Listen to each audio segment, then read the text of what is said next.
Bismillahirrahmanirrahim. Alhamdulillahirabbil alamin. Pemirsa yang kami hormati, selamat berjumpa kembali dalam kajian kita fikih keluarga. Di kesempatan yang berbahagia ini kita akan membahas terkait tema mencari jodoh. Cara-cara yang benar mencari jodoh, terutama bagi pemuda dan pemudi. Insya Allah akan disampaikan oleh beliau Ustadz Aris Munantar. Kami persilakan. Assalamualaikum warahmatullahi wabarakatuh. Alhamdulillah wassalatu wassalam ala rasulillahi wa ba'du. Pemirsa yang berbahagia, topik kita dalam kesempatan kali ini adalah membahas tentang cara-cara yang benar, cara-cara yang sesuai dengan syariat dalam mencari jodoh. Dan jodoh yang dimaksudkan di sini adalah orang yang akan menjadi suami ataukah istri kita. Kaum muslimin yang berbahagia, Allah Subhanahu wa taala berfirman di surat An-Nur ayat yang ke-32, wa ankihul ayyama minkum. Dan nikahkanlah oleh kalian orang-orang yang sendirian di antara kalian. Maka dalam ayat ini Allah Subhanahu wa taala memerintahkan kepada para wali agar berupaya untuk bisa menikahkan orang-orang yang sendirian di antara kaum muslimin.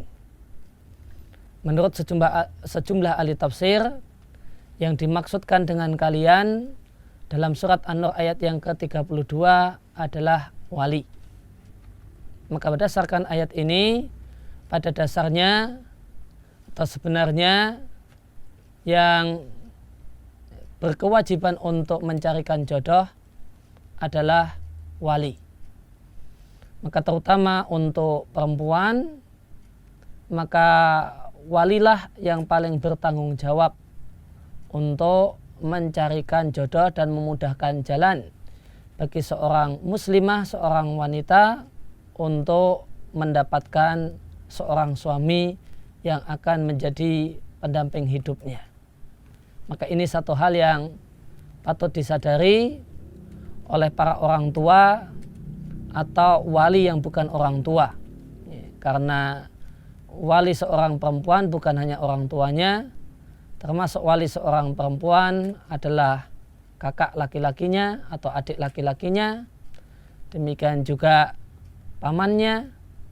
Maka mereka, orang-orang yang berstatus sebagai wali dari seorang perempuan, itu berkewajiban untuk mencarikan pasangan hidup untuk anak gadisnya atau untuk perempuan yang di bawah kewaliannya.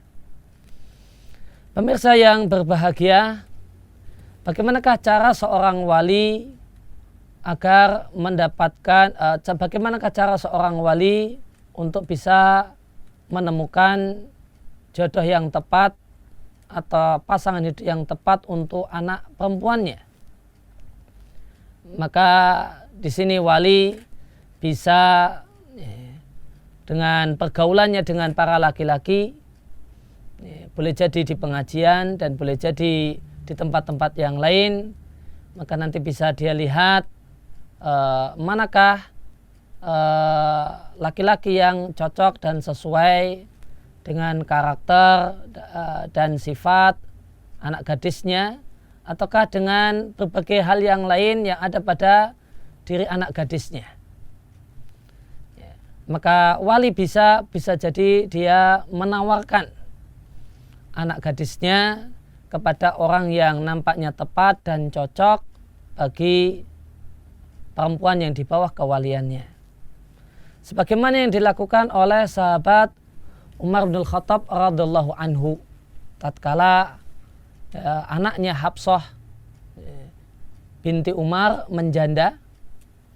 Maka setelah Hafsah ini menyelesaikan masa iddahnya, dan maka Umar bin Khattab radhiyallahu anhu melihat lelaki-lelaki di sekelilingnya yang beliau nilai tepat dan pas untuk menjadi suami bagi anaknya Hafsah. Maka pilihan pertama kali yang dilihat oleh Umar melihat yang paling cocok, yang paling pas untuk anak gadisnya adalah Utsman. Kebetulan Utsman juga baru saja bergabung, baru saja istrinya yang merupakan putri Nabi Shallallahu Alaihi Wasallam meninggal dunia. Maka Umar bin Khattab menemui Utsman dan mengatakan kepada Utsman ibnu Affan radhiallahu anhu, maka engkau menikah dengan putriku Hafsah binti Umar. Maka ketika itu Utsman ibnu Affan radhiallahu anhu mengatakan, saya pikir-pikir terlebih dahulu. Setelah beberapa hari lamanya, Umar kemudian kembali bertemu dengan Utsman dan Umar kemudian bertanya, bagaimanakah hasil pemikiran, hasil perenungan? Maka jawaban Utsman ibnu Affan radhiallahu anhu, nampaknya saya berpandangan untuk sementara ini untuk belum menikah dulu. Setelah terdapat jawaban yang jelas dari Utsman kalau dia tidak ingin atau belum punya keinginan untuk menikah, Umar bin Khattab radhiallahu anhu kemudian memalingkan pandangannya kepada Abu Bakar. Beliau nilai Abu Bakar adalah sosok yang cukup tepat untuk jadi suami dari anaknya Hafsah binti Umar. Namun setelah Umar bin Khattab menawarkan kepada Abu Bakar untuk menikahi putrinya Hafsah binti Umar, ketika itu Abu Bakar tidak memberikan respon apapun. Mengiyakan tidak, menolak juga tidak, cuma diam saja. Pada akhirnya ternyata Hafsah binti Umar dilamar oleh Nabi Shallallahu Alaihi Wasallam. Setelah dilamar dan dinikahi, pada saat Abu Bakar ketemu dengan Umar, Abu Bakar berkata kepada Umar bin Khattab, wahai Umar, kemarin mungkin engkau sangat tersinggung karena tawaranmu tidak aku respon sedikit pun. Maka Umar mengatakan, betul, aku sebenarnya tersinggung, menawar-nawarkan putriku kepadamu, namun tidak ada respon apapun, tidak ada tanggapan, tidak ada ucapan iya ataukah tidak. Maka Abu Bakar mengatakan, perlu diketahui ketika engkau menawarkan anakmu tersebut, Rasul Shallallahu Alaihi Wasallam telah ngobrol-ngobrol denganku membicarakan tentang Hafsah. Maka seandainya Rasul tidak jadi melamar Hafsah, maka aku akan terima tawaranmu. Namun karena Rasul ngomongkan tentang Hafsah, membicarakan tentang Hafsah, maka aku nunggu kepastian dulu apakah Nabi jadi dengan Hafsah ataukah tidak. Itulah sebabnya kenapa saya tidak mengiyakan dengan tegas atau menolak dengan tegas. Maka di sini terdapat pelajaran di antara cara seorang wali untuk mempertemukan pasangan hidup atau mendapatkan pasangan hidup dengan anak perempuannya adalah dengan cara wali ini menawarkan kepada orang tertentu yang dianggap pas dan layak, ditawarkan mau ndak dengan anak gadisku. Kemudian pemirsa yang berbahagia, cara yang lain yang dibenarkan oleh syariat adalah seorang perempuan menawarkan diri untuk dinikahi seorang laki-laki. Dan ini bukanlah satu hal yang aib, bukan satu hal yang memalukan. Ini adalah cara yang benar dan cara yang legal dalam syariat. Sebagaimana dalam sebuah hadis yang diriwayatkan oleh Al-Bukhari dan Muslim, jadi adalah salah satu hadis di Umdatul Ahkam, terdapat seorang perempuan datang menghadap Nabi Shallallahu Alaihi Wasallam dan menawarkan diri kepada Nabi. Wahai Nabi, nikahi aku. Demikian kurang lebih perempuan ini berkata kepada Nabi Shallallahu Alaihi Wasallam. Namun singkat cerita, Nabi Shallallahu Alaihi Wasallam tidak berkenan untuk menikahinya. Akhirnya ada seorang laki-laki di antara para sahabat yang berkata kepada Nabi, wahai Nabi, nikahkan aku dengan perempuan tersebut. Maka Nabi Shallallahu Alaihi Wasallam kemudian singkat ceritanya menikahkan perempuan tadi dengan sahabat laki-laki ini. Maka di sini terdapat pelajaran di antara cara yang dibenarkan oleh syariat untuk mendapatkan jodoh adalah seorang perempuan menawarkan dirinya untuk dinikahi oleh seorang laki-laki yang dia nilai layak, pantas, cocok, dan dia adalah laki-laki yang soleh, laki-laki yang baik agamanya. Maka ini dua cara yang bisa dibenarkan, atau di antara inilah dua cara yang berdalil dari Al-Quran dan Sunnah Nabi Shallallahu Alaihi Wasallam berkaitan dengan masalah mencari jodoh atau mencari pasangan hidup yang dibenarkan. Namun saat ini banyak orang tua yang tidak perhatian, banyak orang tua yang kurang memikirkan bagaimanakah suami untuk anak perempuannya, istri untuk anak laki-lakinya. Akhirnya kita jumpai saat ini sebagian ustadz itu punya profesi tambahan, punya kegiatan sampingan, yaitu membantu untuk mempertemukan orang-orang yang menyatakan dia telah siap untuk menikah. Maka ini sebenarnya bukanlah tugas seorang ustadz, bukan tugas seorang guru ngaji. Seorang ustadz dan seorang guru ngaji yang baik memang seharusnya punya perhatian dengan anak didiknya, yaitu menanyakan apakah sudah menikah ataukah belum, memotivasi untuk menikah, ngompor-ngompori untuk segera menikah. Sebagaimana Ibnu Abbas radhiyallahu anhuma ketika beliau melihat Sa'id bin Jubair kok nampaknya sudah cukup berusia namun belum berkeluarga, maka Ibnu Abbas sang guru bertanya kepada muridnya Sa'id bin Jubair, "Wahai Sa'id bin Jubair, apakah engkau sudah menikah?" Maka Ibnu Abbas kemudian memberikan motivasi, "Menikahlah, karena sesungguhnya manusia yang terbaik di tengah-tengah umat ini adalah yang paling banyak istrinya, yaitu Muhammad Shallallahu Alaihi Wasallam." Maka di sini kita lihat Ibnu Abbas sebagai guru ngaji dari Sa'id bin Jubair menanyakan kepada Sa'id bin Jubair apakah sudah menikah ataukah belum. Demikian juga memberikan motivasi kepada muridnya agar segera menikah. Demikian kurang lebih materi yang bisa kami sampaikan. Wassallallahu ala nabiyina Muhammadin wa ala alihi wasahbihi wasallam.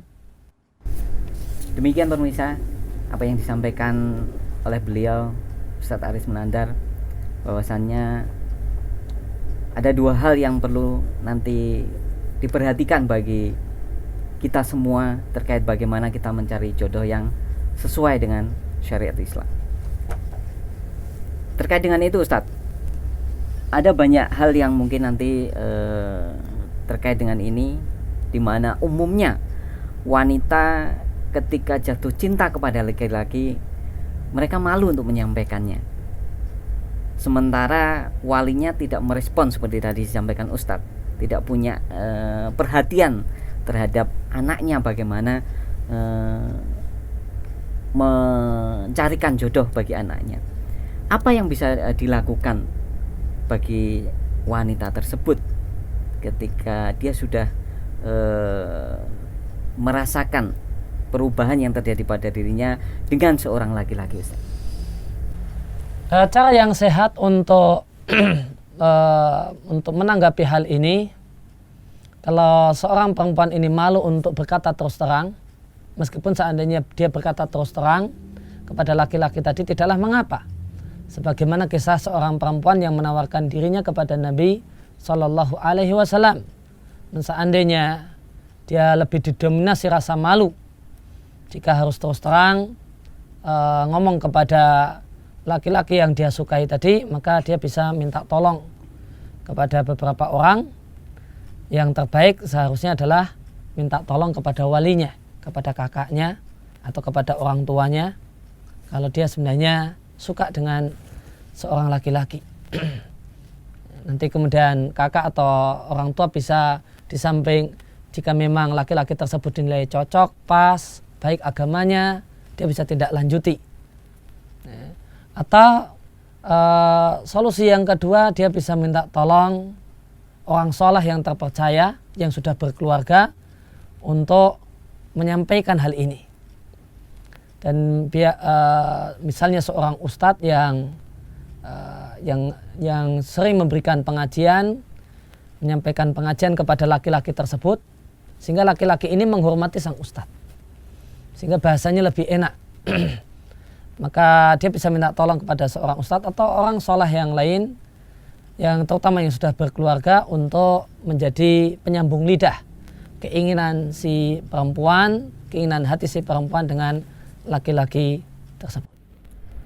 Menyambung terkait dengan itu Ustadz, dengan fenomena teknologi yang demikian majunya, sehingga pada akhirnya kadangkala wanita tidak kemudian menyampaikan keinginan kepada walinya, kepada orang tuanya gitu loh.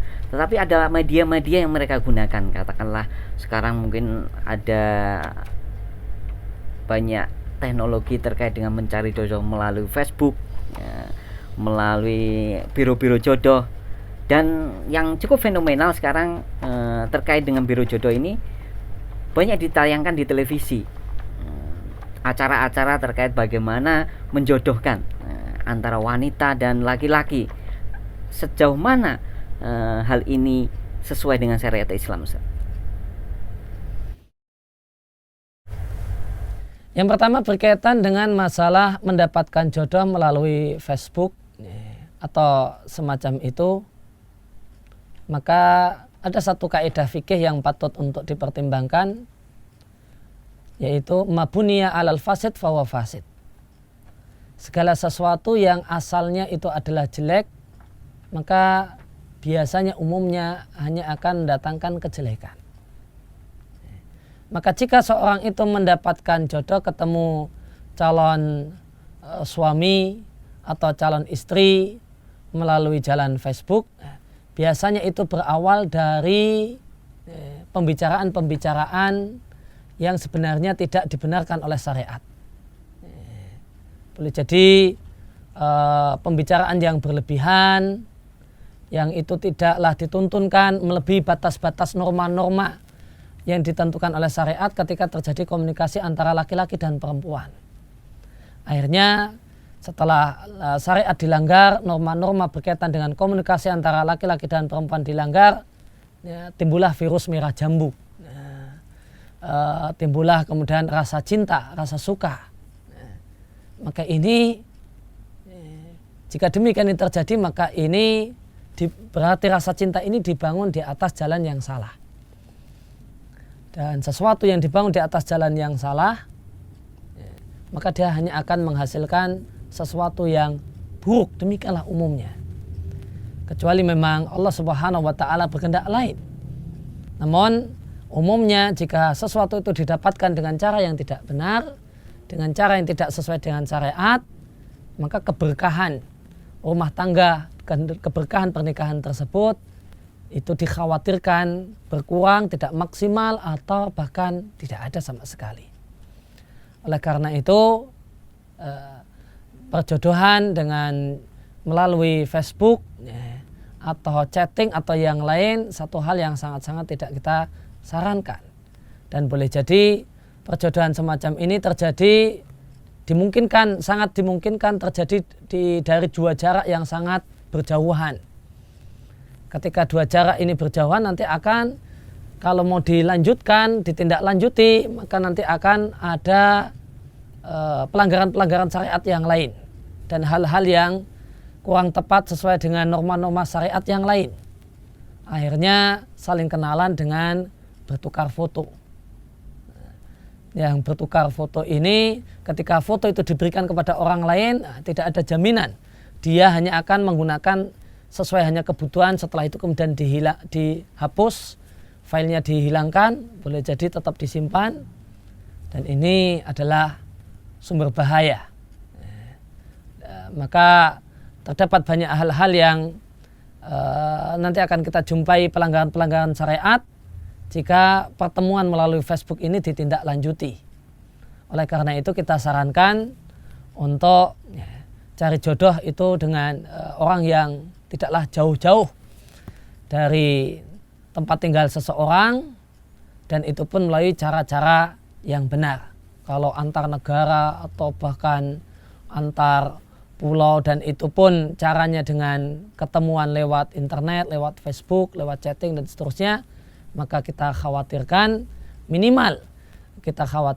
keberkahan yang diharapkan dalam pernikahan ini tidak terwujud secara maksimal. Nah, kemudian yang kedua berkaitan dengan pertemuan atau mendapatkan jodoh calon pasangan hidup dengan biro-biro jodoh, terutama biro jodoh lewat televisi, maka tentu tidak ada saringan yang tepat untuk memilih orang-orang yang mau dipertemukan lewat biro-biro jodoh semacam ini. Semua orang bisa mendaftar, semua orang bisa mengajukan. Maka tentu jika kita ingin mendapatkan pasangan hidup yang itu soleh ataukah solehah, mencari jodoh dengan cara ini adalah satu hal yang salah alamat dan salah jalan. Pemirsa yang kami hormati, demikian terkait dengan pembahasan kajian kita di kesempatan ini, fikih keluarga. Terima kasih, wabillahi taufik walhidayah. Assalamualaikum warahmatullahi wabarakatuh. Waalaikumsalam warahmatullahi wabarakatuh. Terima kasih untuk pembicaraan.